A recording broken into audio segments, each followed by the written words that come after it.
So recently, Minecraft 1.18 has released, as you see on the top left of, this video. Okay? And just randomly, out of my mind, I decided to think, how would one want to make a stone generator? The difference is between that and a cobblestone generator is that, of course, a cobblestone generator in its name produces cobblestone, rather than where a stone generator produces stone. And I'm thinking, would that be possible? Now let's do a bit of theory looking through and let's see if it actually could happen. Alright? Now let's talk about the cobblestone generator. What is its purpose? Its purpose is, of course, to make cobblestone. And this is how people traditionally make it. The most traditional format people would do is that they would have a 2x2 block, of course, filled with water, with 2 buckets or 2 ice, break it, it would turn into water and make its own infinite source. And then there would be 1 bucket of lava, just in the corner, somewhere near the water, in which the water can easily reach the lava, and all the lava's gotta do, in its own dominant form, is to turn its leak mode, whatever you want to call that block there that just leaks itself out. What isn't the source is the leak part of the lava. It would just leak out and would make the stone.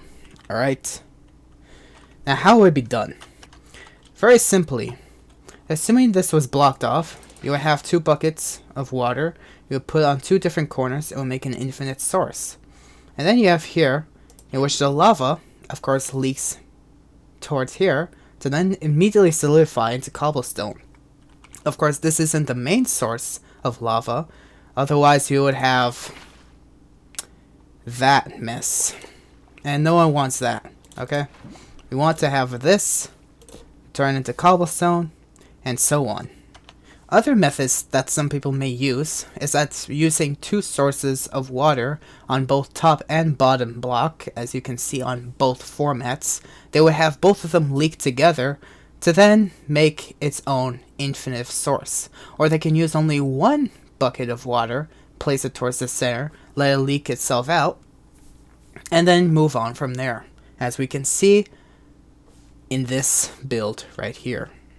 Now traditionally, if the main source of water would be blocked off, of course if it wouldn't be any hole or so on, or this whole thing would be its own hole, water would start leaking here, lava will be here, turn this into obsidian, and you don't want that to happen. Alright? So what you gotta do is you gotta have an open form just right below, place the water, it's gonna leak for where there's the closest hole, rather than where there would be an open, since, it would try to go for the hole. If not, it would just leak around, go in the open, and so on. It would become a mess. So then you place lava in the center here. It would leak out there. It would make cobblestone. And that's it. Rather than here, however, you can put water here and here. And, of course, because water is being infinitively leaked into here, rather than it being an infinite source, of course. This isn't an infinite source though. You cannot actually pick this up, because there's the main source, here's the main source. Until the bottom blocks are blocked off, then it would start to become its own infinite source, and you don't want that. And once it becomes its own infinite source, chances are it could leak in and it would just be its own mess. So then you place lava here. And this is the more economical version of it, of course. If you want to go more, you can go more. Or you could just do this traditional method. You could even break a block here. And have fun doing that. So now we know a little bit about basic cobblestone generators. But we haven't really looked into the dominant forms of water versus lava, and what it turns each other into upon contact. And this is what I'll explain to you in this moment.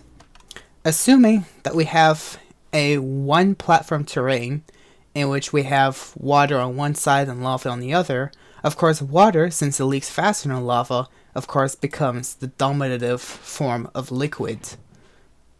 Okay?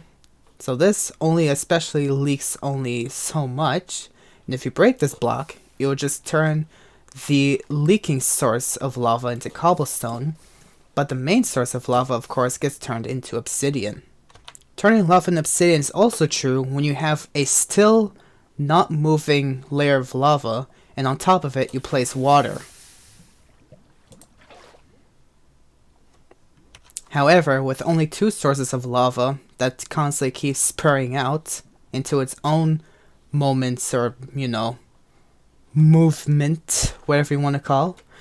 Of course, this is the opposite, where if the source blocks are right here, these will turn to obsidian, and the leaking, moving lava sides, whatever you want to call it, will turn into cobblestone instead.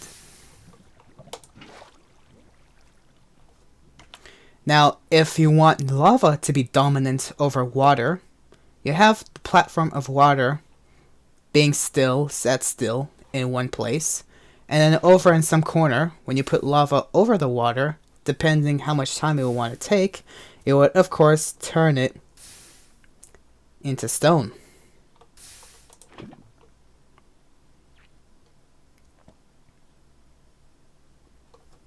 However, if lava is dominant over a leaking source of water, depending if the main source of water gets taken out, it may turn into nothing, and it would just evaporate on its own.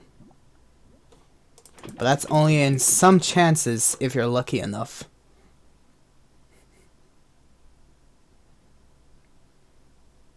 Of course, if the water disappears fast enough, it will become nothing.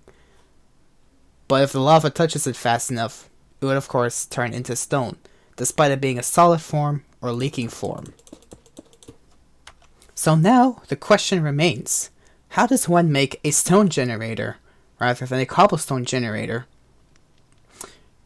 Well, let's get right into that part. Using the magic of barrier blocks, we can do a little bit of background discovery. Of course, in here, with these two being the main source of water, with this being open for me to reach the stone, and here being lava that doesn't leak into the water to turn those into stone, we can easily break the stone right here, of course making a mess, and over time it's going to turn into stone because lava leaks slower, and of course, as a result, turns into stone, I guess. That's its own thing though. You could even make just that right here and just break the stone here, not have much of a mess, and you suck. Alright, here's the change of plan. We have the stone. You just break through there, so on, if you want to do whatever stuff you want, I guess. Of course, we still have to reach it, so that was pointless to do. Water's gonna leak, of course, being a mess, and we get ourselves stone. Of course, if it makes direct contact on leaking water, it'll turn into stone, rather than if it were just to leak like that and touch a leaking source next to it or somewhere around there, it's of course going to turn to cobblestone. And that, of course, we don't want. So this is a more complicated-ish version of how you actually want to make it automatic. So we're going to actually work with the most traditional way possible and how to make an actual possible stone generator. So of course, building the most traditional contraption of making a stone generator, where there's water from the sides leaking into the center, breaking the stone, of course you see a piston behind that, so we actually wired it up to redstone.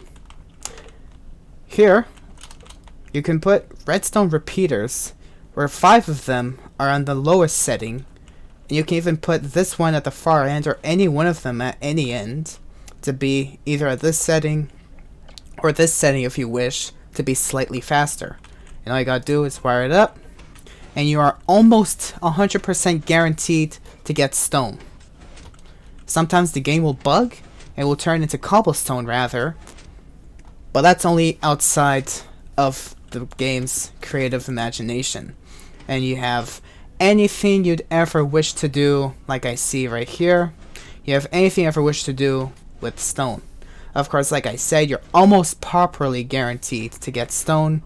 That one is just an imposter, and he decided to take a lazy day off, so of course he wanted to become cobblestone, like this dude right here, I guess.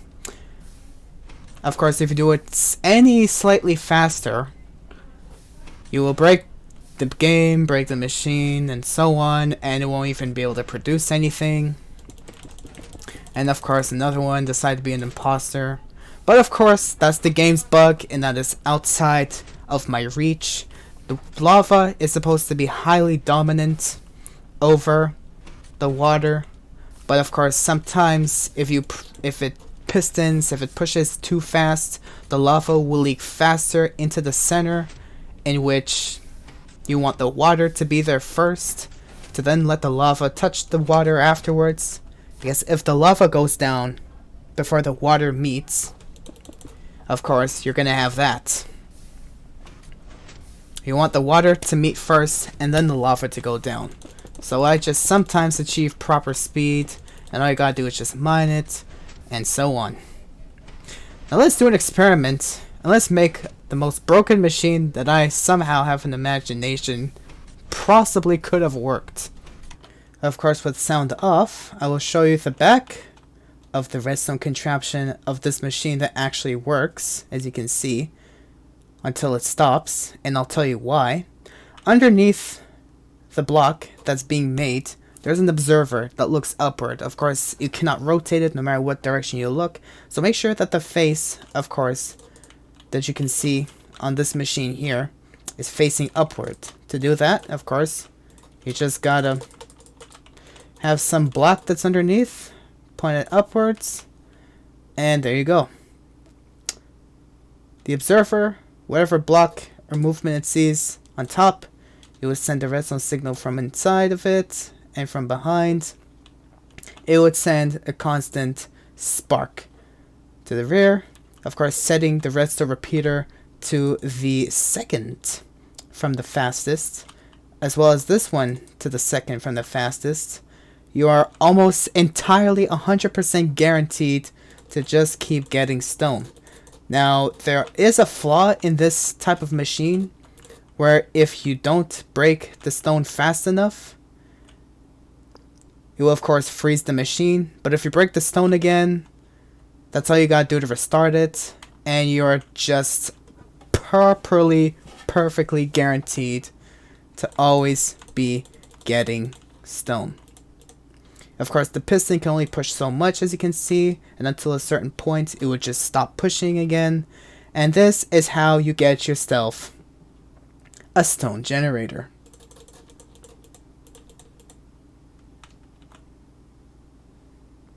Proper, ain't it? Again, as I will explain to you right now, you have the lava on top here, you have your waters on this corner and on this corner. Your piston, of course being non-stick, is being shifted on one side with this observer underneath facing upwards, and on top you get yourself the stone that constantly gets being pushed out, and underneath that observer directly you will have redstone powder that of course you can leak through like this, go on and so forth to not intervene with the machine, and then there you go. Water, lava, and you just keep getting stone. I'm surprised it actually worked. My brain tells me the truth of Minecraft. You can make yourself a stone generator, and that's how you make a stone generator, boys. Of course, beware of the sound, because this is all you're going to be hearing when running this machine.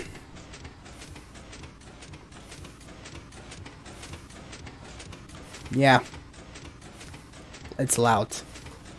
So there you go, guys. That is how you can properly make yourself the most highly efficient stone generator in Minecraft version 1.18.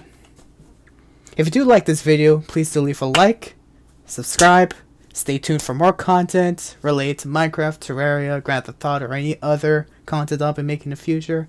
And of course, have a good day out there, and peace out.